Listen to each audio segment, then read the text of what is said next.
This UCSD TV program is presented by University of California Television. Like what you learn? Help others discover UCTV podcasts by leaving a comment or rating for us in iTunes.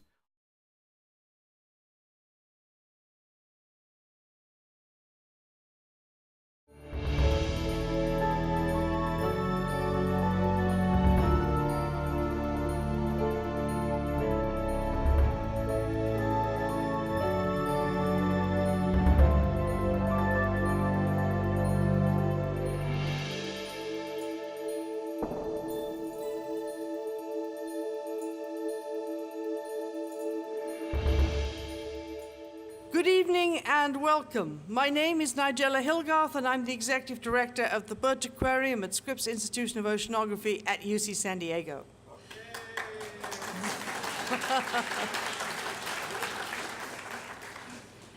I'm delighted to welcome you to the most recent Jeffrey B. Graham Perspectives on Ocean Science lecture tonight.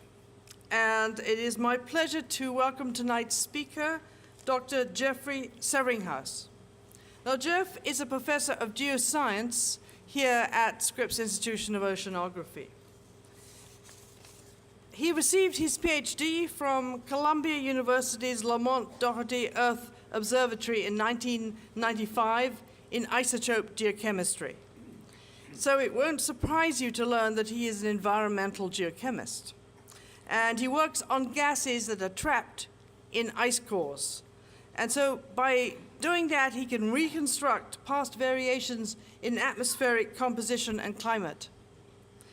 And his research takes him to some of the coolest parts of the world, literally. He goes to Antarctica and Greenland and has participated in lots of exciting partnerships to retrieve ice cores from those areas. And so I'm delighted to welcome this very distinguished scientist at Scripps to his lecture tonight. So please join me in welcoming Jeff. Thank you, Nigella. Well, it's a great pleasure to be here this evening.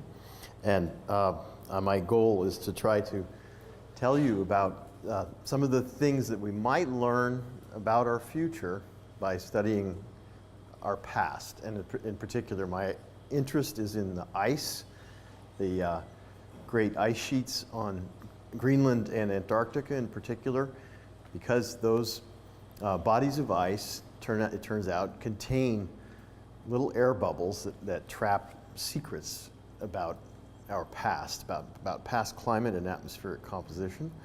And so I hope to give you some updates about things that we have learned, we scientists have learned in the last few years.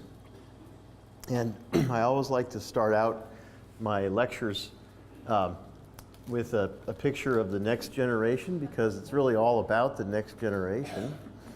I see the climate impacts that we're going to experience as rather mild, and that the really harsh impacts are probably going to be felt by our grandchildren. So in some sense, what we're really talking about here is acting or not acting on behalf of our grandchildren, or maybe two or three generations hence. But I just like to remind myself that to keep my eyes on the future. So, what can you learn from ice cores? Well, first, a bit about ice cores themselves. Ice cores are cylindrical pieces of ice. This is an example, and they are dated by counting annual layers, just like tree rings. And so we can get an accurate age of the past. And the reason why this works is that in the polar regions, it's so cold that the snow never melts. It just keeps piling up year after year after year, making an uninterrupted sequence of layers, each layer corresponding to 1 year. And it turns out that the reason why this doesn't just continually pile up until it reaches the moon is that ice is a viscous substance. Think of it as pancake batter on a griddle. It tends to flow under its own weight. So when it gets to about 2 miles thick, it just can't really get much thicker. It starts to ooze out sideways, and eventually, if it's cold enough, it'll just break off and float away in the ocean as an iceberg.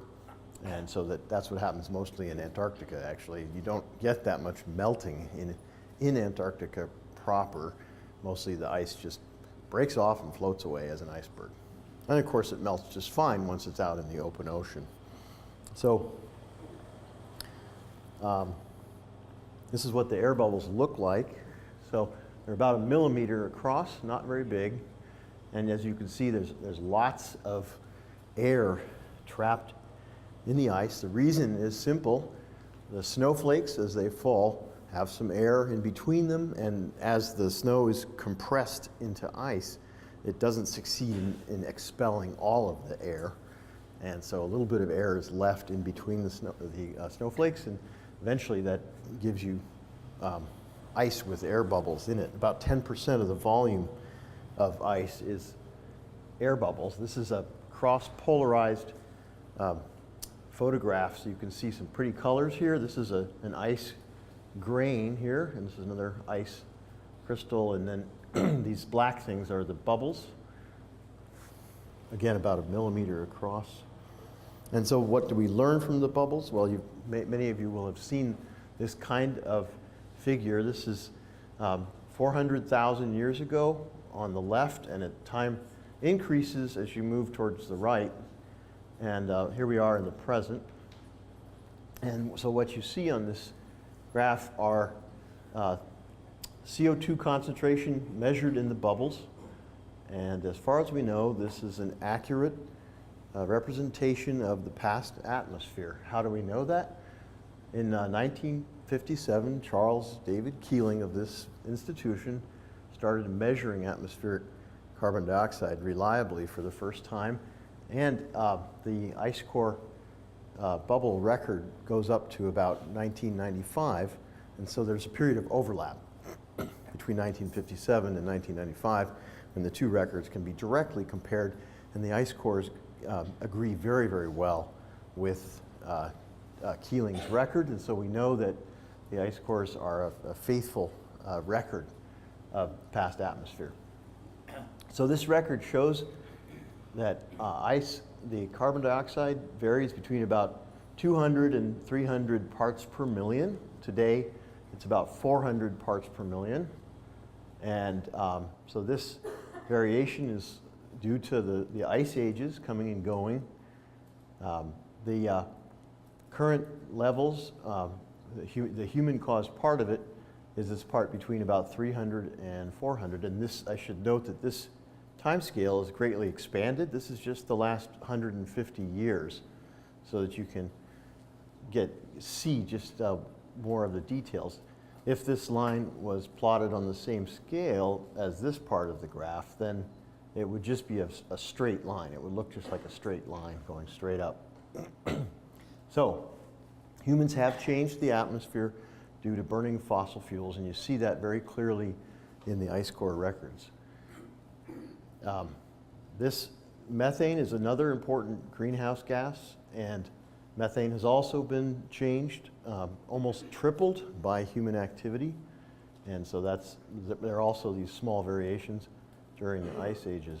And temperature is the last graph down below here, and that's showing you essentially the ice ages with fairly rapid ends to the ice ages. So that's one of the things we've learned from studying the ice, one of the stories from the ice. And many of you will have seen this kind of graph before, which is explaining why carbon dioxide and methane cause warming, because the sun's rays go right through the Earth's atmosphere. It's transparent to visible light, but the radiation or energy that leaves the Earth is in the infrared band, and that is absorbed by gases like carbon dioxide and methane, and some of it's re-radiated back to the surface, so it warms the Earth. That's the greenhouse effect. So without any greenhouse gases, without any carbon dioxide or methane in our atmosphere or water vapor, the Earth would be about minus 18 degrees Celsius, about 33 degrees colder than it is today. So in other words, the Earth would be a big ice ball. So we can thank greenhouse gases. Greenhouse gases are our friends, right? But you don't want your friends around all the time, right? Too much friends is not such a good thing. So it's kind of delicately balanced. We need some greenhouse gases, but not too much, okay? So that's why there's a lot of concern about the current burning of fossil fuels, because we're very quickly getting ourselves into some dangerous territory where maybe we have too much of a good thing. Just to give you a feeling for how much warming CO2 causes, this is the pre-industrial concentration of 280. We're about here at 400, and you can see that a doubling from pre-industrial levels will get us up to about here, corresponding to something like 6 degrees Fahrenheit. Most scientists think that we are on the way to a doubling. I tend to agree. We might be very well on the way to a tripling. You can see that that's something like 9 degrees Fahrenheit. But this is global average temperature, and so it doesn't even begin to really tell the full story of how those temperature increases will be distributed across the Earth. They won't be evenly distributed, less over the ocean, more over the land. We tend to live on the land, and so we should probably care more about land temperature increase than global average temperature increase. And this is what it looks like. This is a projection based on the sort of best available physical understanding of the climate system and how carbon dioxide and methane trap heat. And so this is what the temperature is going to look like 100 years from now. And you see that it is heavily concentrated over land, something like 4 to 5 degrees centigrade, which is about 7 to 9 degrees Fahrenheit. And so you see it's concentrated over land and also in the northern hemisphere, not so much over the southern hemisphere. So this is kind of what we're looking at. Now I want to take a little bit of a digression here to talk about one of the things you hear on Fox News. If you listen, has anybody listened to Fox News? Yeah. Liberal audience. Yeah. Okay. All right. So anyway, this is one of the things you might hear or read, even in the pages of the esteemed Wall Street Journal, believe it or not. There's a myth that's often repeated, which is that the ice core record shows that carbon dioxide rose after temperature began warming at the ends of ice ages. That is actually true, but the part that's not true is in red. Ergo, carbon dioxide does not cause warming. Well, this is kind of a bunch of assumptions that need to be unpacked here, but in short, there's lots of things besides carbon dioxide that cause climate change. We know that the ice ages were caused by changes in the Earth's orbit. And so the Earth's orbit is essentially what's causing these things to come and go with 100,000 year periodicity. And so this is just the same thing you saw before, but now with CO2 and temperature. So you can see they're actually quite closely correlated, and most of that correlation is because when the ocean warms, it outgasses CO2. So it's mostly because temperature is causing CO2 to change, not the other way around. That's another fact that's often misunderstood. So the fact of it is that the Earth's orbit is acting as the cause, the original cause of the ice ages. And so it's not surprising that temperature starts changing prior to the onset of CO2 rise, but it's actually only a few hundred years. It's not very long. And then together they rise, temperature and CO2 rise together for something like 5,000 years. So it's a very, very small lag compared to the whole change. So the way to think of CO2 in this context is as an amplifier. It's what we call a positive feedback in the sciences. It doesn't mean that it's necessarily a positive thing, but It's an amplifier. That's a better way to say it. And so it really is not a good analog to the situation today. Humans are adding CO2 directly to the atmosphere, and so it's a completely different situation. It's not a good analog. The ice ages are not a good analog for the current situation. If you want to find a good natural analog to the current situation, there actually is one. It happened 55 million years ago when a massive amount of CO2, about 3,000 petagrams, which is, a petagram is a very big number. It's 10 to the 15th grams, but about 3,000 petagrams of carbon were injected into the ocean atmosphere system, kind of just like what's happening today. If humans burned all of the fossil fuels, that would be about 3,000 petagrams. So it's actually a very good analog for what's happening right now. And this event is known as the pale Eocene thermal maximum, for those of you who are into jargon, but basically it's a very, very good analog for what's going on right now. And indeed, the climate warmed. The global mean temperature warmed about 6 centigrade or 9 Fahrenheit, so in very good agreement with the graph that I showed you there, the sort of best estimates from the physics. And indeed, there were lots of extinctions at the time, but mostly in the deep sea, which is interesting. It seemed that a lot of the sea life could not tolerate the acid from the carbon dioxide, but relatively few extinctions on land. Interesting. Not sure what that means, but it is an analog. So there is an analog. If somebody asks you, well, what does the past climate record actually tell us about this ongoing CO2 injection, that there is an analog. Ice ages are not a good analog, though. So this is the fellow who we really owe the most to in explaining why ice ages happen, Lec08. And so during the 1940s, he solved the equations. He mathematically showed that the influence of Jupiter and the moon on the Earth's orbit essentially caused the ice ages and can explain very well what we see in the past record. So this is what a blow-up looks like of one of those ends of ice ages. So here's the carbon dioxide record chugging along at about 190 parts per million, and then it rises, and this is about the level we had all through the last 10,000 years. So this is about the pre-industrial level.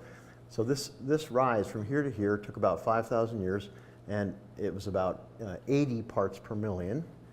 And here's the Antarctic temperature, which you see starts rising just a little bit before the carbon dioxide, just a few hundred years. But the driver of it all is this curve here. This is Milankovich's curve, the calculated amount of sunshine that's falling on the Earth during June at 60 degrees north. Why June? Well, it turns out that June is the main melt season on Earth because there's not a whole lot of land in the southern hemisphere, and what land there is in Antarctica is too cold to melt. So the places that really melt are in the northern hemisphere, and it happens in June. And so June sunshine turns out to be the key factor. And you can see that this starts up well before, many thousands of years before carbon dioxide starts rising. And so really the driver of it all is the Earth's orbit, and this shown by this curve right here. Okay, so one way to think about this, if you're talking to a friend who does watch Fox News, is this way. You can think of an analogy. So what you could say is that they do change essentially together, but there's a very small lead. The temperature leads, the CO2 lags. Okay, so what does that mean for causation? Well, think of it in terms of your pocketbook, your finances. Overspending your credit card leads to going into debt, which then leads to interest payments. which leads to more debt. Okay, does that mean that interest does not cause debt? Well, interest certainly lags debt, but how do we know that interest adds to debt? Well, economics says so. We can't explain the data. We can't explain the size of the debt without taking into account interest. Okay, so most people will immediately understand and recognize this. So the analogy is that in the past climate, the orbits are the fundamental cause that causes warming. CO2 rises as a result of the ocean heating up, and then so forth and so on. So this warming effect of CO2 really does raise some questions, because this is CO2 today, and this is kind of where we're headed, business as usual. And so you can see that humans are essentially setting out to radically transform the face of the Earth. All right, more basic facts. There's a great deal of confusion about the amount of attention that's paid to the past record of climate, say over the past 1,000 years, or even the current temperature, the warming or not warming, or why isn't it warming over the past 15 years and so forth. As far as I'm concerned, this is really kind of a red herring also. The whole case for concern over global warming does not rest on the paleoclimate record or the current measurements of temperature.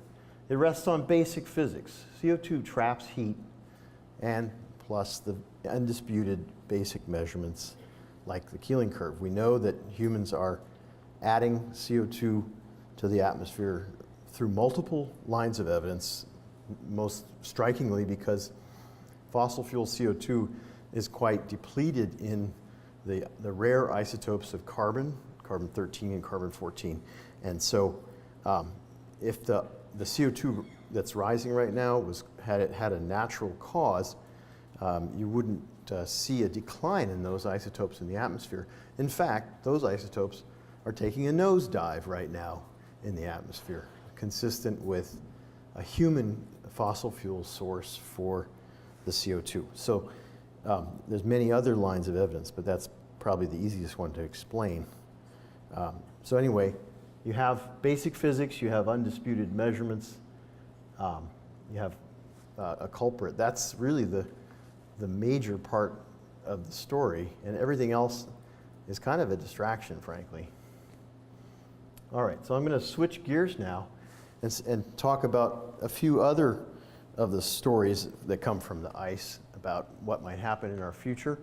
This one has a little bit happier in that there's sort of, as you'll see, there's sort of a happy ending that says maybe we can breathe a sigh of relief about this one. One of the things that came out of studying Greenland ice cores over the past 3 decades was that we saw abrupt changes in climate, very, very rapid changes in climate. And a natural question was, could this happen again in the future?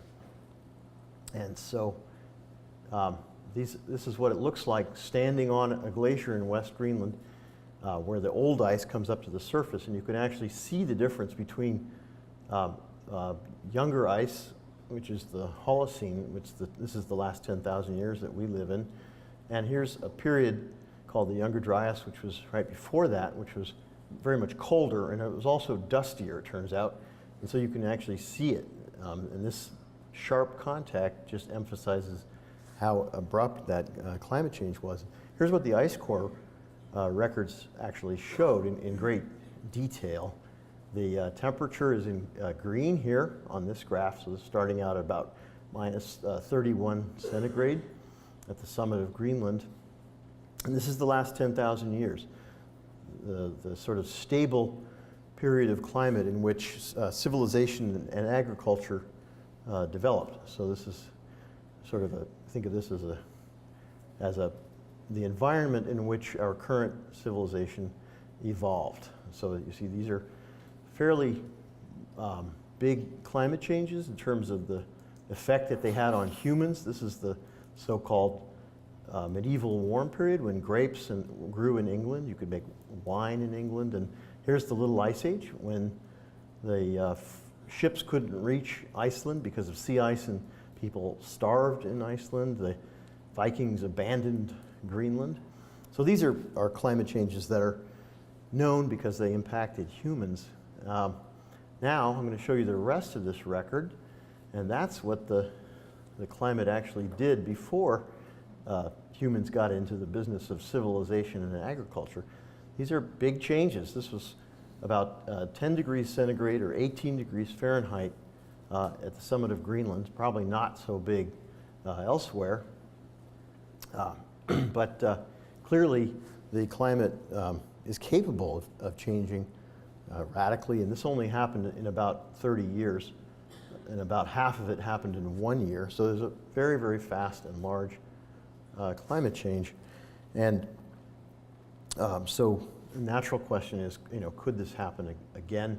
The cause of it is not really known, but the leading hypothesis, let's say, is that the North Atlantic drift, which is this current here shown in red at the surface, was interrupted, and then when it restarted, it caused that abrupt warming. This current today keeps the temperature of places like Norway and Northern Europe quite a bit warmer than it would otherwise be in the winter, because the salt and heat that's brought in by this current tends to discourage sea ice from forming over the ocean. That water cools, and because cold water is dense, it sinks to the bottom, and this blue ribbon here is meant to show the cold, salty, dense water flowing south in the interior of the ocean.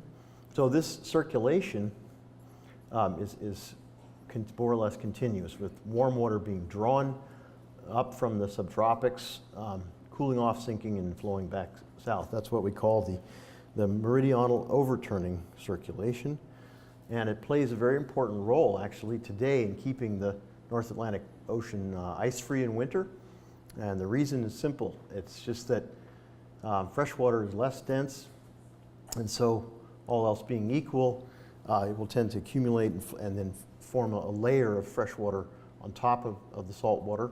And that, in turn, makes it easy for sea ice to form. The reason is that if you don't have that layer of fresh water, you have to cool down the whole ocean column, all 3,000 meters of it. And there's just not enough time in a season to extract all that heat from 3,000 meters of water. So essentially the sea ice just never forms. But when you make a layer of fresh water, it's only 100 meters thick or so, and it's very easy to extract the heat from that 100-meter thick layer. And so basically these layers of fresh water make it possible to form sea ice in winter. Well, then the climate really notices that, because once you have sea ice on top of the ocean, as far as the atmosphere is concerned, that's just like land. And so the sea ice is a very effective insulator, keeps the ocean heat from getting out into the atmosphere. And so the North Atlantic probably becomes like Siberia in winter, and the atmosphere reacts accordingly. So this is all very interesting, because we know that north of about 40 degrees latitude, the rainfall exceeds evaporation, and so all else being equal, fresh water will accumulate unless the ocean continually brings in a supply of salt, as it does today. And the ocean current, interestingly, is kept healthy by the salt, because the salt water is necessary to keep the water dense so it can sink to the bottom and then pull more water in. So that's what a positive feedback, as we say. So another feedback, and that's makes it potentially susceptible to interruption. So a lot of scientists got worried about 20 years ago that global warming would add more fresh water into the high latitude ocean and would discourage this sinking of salty dense water and slow down the whole circulation. So that was a big worry. And I think the good news is that it turns out that because of the warming of the planet, not only is the rainfall increasing, but the evaporation is also increasing. Evaporation just took about 30 years to catch up with the freshwater transport in the atmosphere. So now the North Atlantic Ocean is getting saltier. So it looks like this is going to be a stable situation. Interestingly enough, the Atlantic as a whole is getting saltier right now, and the Pacific is getting fresher. And the explanation seems to be that as the planet warms, the air can hold more water vapor, and the Atlantic naturally loses water vapor to the Pacific because you have winds blowing across the Isthmus of Panama that are tropical. They carry an enormous amount of water vapor. And nothing like that exists on the eastern side of the Atlantic.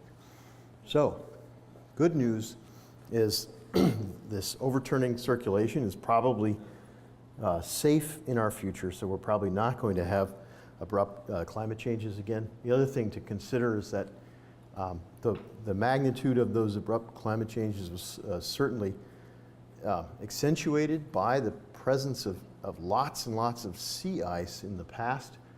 And in the future world, it's going to be so warm that there just won't be a whole lot of sea ice. And so in that sense, the severity of those abrupt climate changes is quite unlikely to be reproduced in the future. So that's why I say it's sort of good news. I don't think we're going to have abrupt climate change in the future.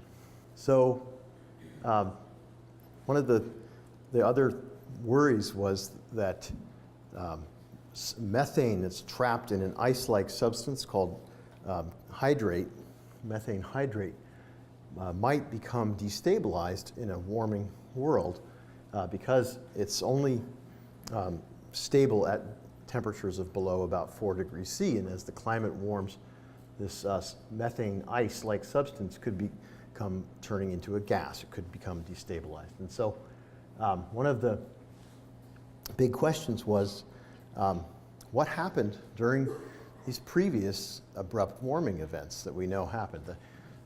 I said that at the summit of Greenland, it was 10 degrees centigrade or 18 degrees Fahrenheit warming in just a few decades. A very, very large and rapid warming, faster than what's happening today. So we reasoned that if those methane hydrates were susceptible to being destabilized and allowing methane to come out into the atmosphere and cause more greenhouse warming, it should have happened at the end of the Younger Dryas. It should have happened then because the warming was so big and so much bigger than what's happening today. So we thought, how do we test whether that happened or not? Well, it turns out that the clathrate or methane hydrate carbon has no carbon-14. Carbon-14 is a radioactive isotope with a half-life of about 5,000 years, and so since these hydrates, many of them are millions of years old, they don't have any carbon-14. It's all decayed away by radioactive decay. Whereas other forms of methane, say mostly coming from tropical wetlands, those forms of methane do have carbon-14. So you can use carbon-14 to discriminate between the two sources of methane to the atmosphere. And so we set out to measure the carbon-14 content of ancient methane as it was just before and just after that big rapid warming. And here's our chamber for melting down a ton of ice. It turns out it takes about a ton of ice to measure carbon-14 because of the fact that it's so rare. Carbon-14, very rare molecule. And so we also went to an Antarctic site. This is a place called Taylor Glacier in Antarctica. So this is drilling in Taylor Glacier with big samples, and this is our vacuum chamber with big ice cores, big fat ice cores. It takes about a ton of ice to actually get a single number of carbon-14 in atmospheric methane. And so here we are filling this up, and that's just further evidence that it's not all about work. You got to have some fun too. And so anyway, the good news that I want to leave you with to sort of close on a happy note is that we found that the carbon-14 content of atmospheric methane did not change at all across that huge warming event, even though the concentration of methane increased by 50%. So the implication is that the methane hydrates were stable during that major warming that happened. And so the implication is that future warming will probably not cause a burst of methane to come out into the atmosphere. In fact, if you look at what's happening today, most of the methane hydrate that's currently decomposing due to the recent warming never makes it to the atmosphere. The methane is released, and before it travels 10 or 20 centimeters, it's gobbled up by a class of microorganisms that eat methane. They make their living by oxidizing methane if there's any oxygen in the soil. So probably what happened to all that methane in the past was that it got converted to carbon dioxide. So yes, it does add carbon dioxide, but methane is 200 times more potent molecule for molecule than carbon dioxide. So the effect of adding that amount of carbon dioxide is not very significant compared to the worries about methane. So that's a little piece of good news that I hope I can leave you with, and I'd be delighted to answer any questions. Thank you.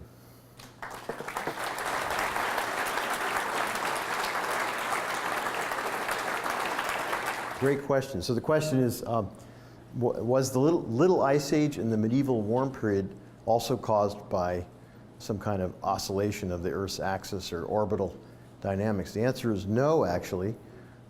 Current evidence suggests that it was caused by a combination of the sun, the output of the sun actually increasing in the medieval warm period and decreasing during the little ice age. And the reason we believe this is that indirect proxies for the strength of the solar magnetic field showed that the magnetic field was very strong, indicating a high output of solar energy during the medieval warm period, and contrarily low output during the little ice age. And also probably volcanoes. Volcanoes tend to cool the climate. There was an unusual burst of volcanism at the beginning of the little ice age that probably kicked the system into a different mode. Yeah. So the question is, there are some other factors that have cooling influence, such as sulfate aerosols, and have we been measuring those in the ice cores? Yes, we have. So it's very interesting. The anthropogenic revolution is quite evident in the sulfur content of Greenland ice cores. You see basically all the coal burning, because coal tends to have a lot of sulfur in it. You see all the coal burning that started around 1850 in the northern hemisphere in the concentration of sulfur in the Greenland ice core. And you also see things like lead from leaded gasoline, and the good news there is that the lead content of Greenland snow has gone way down in the last 30 years due to the elimination of leaded gasoline. So that's an environmental success story. Yeah, the question is about how long after the snow falls does it get compressed enough that it actually seals the gases in. It's usually about 200 years today.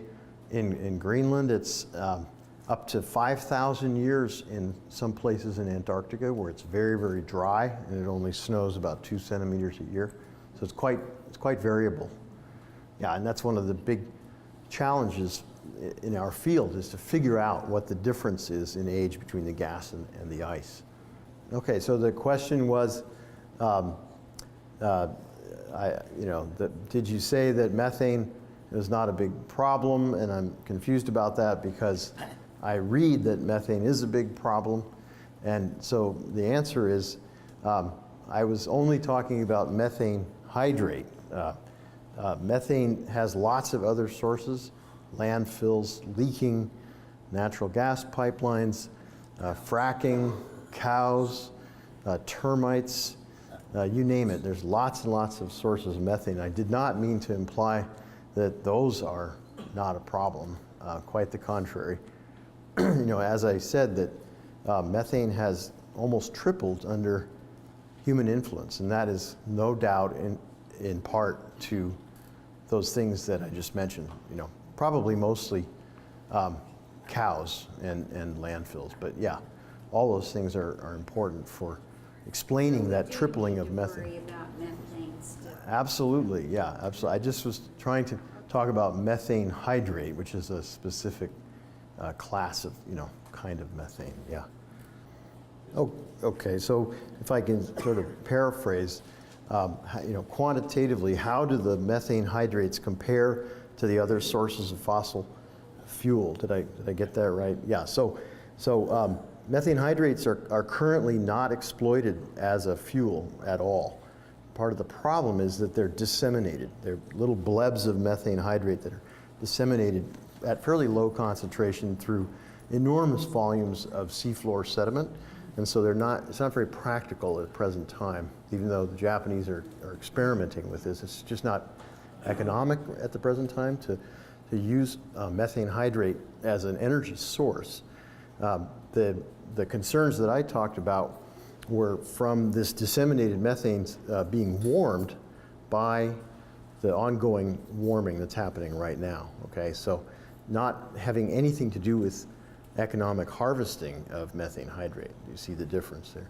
As far as the total amount of methane hydrate, it is enormous. It's thought to be at least several times the total inventory of all coal, oil, and natural gas combined. So that it potentially an enormous reservoir of hydrocarbon fuel. The problem is that it's disseminated, so it's not easy to get out, and nobody's figured out a way to make it flow nicely the way oil flows so that you can concentrate it.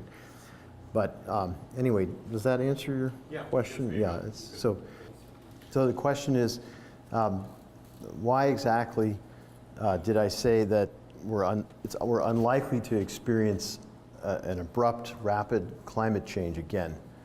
And the answer is that the interruption of that North Atlantic circulation seems to require a lot of sea ice and circumstances that increase the freshness of the North Atlantic.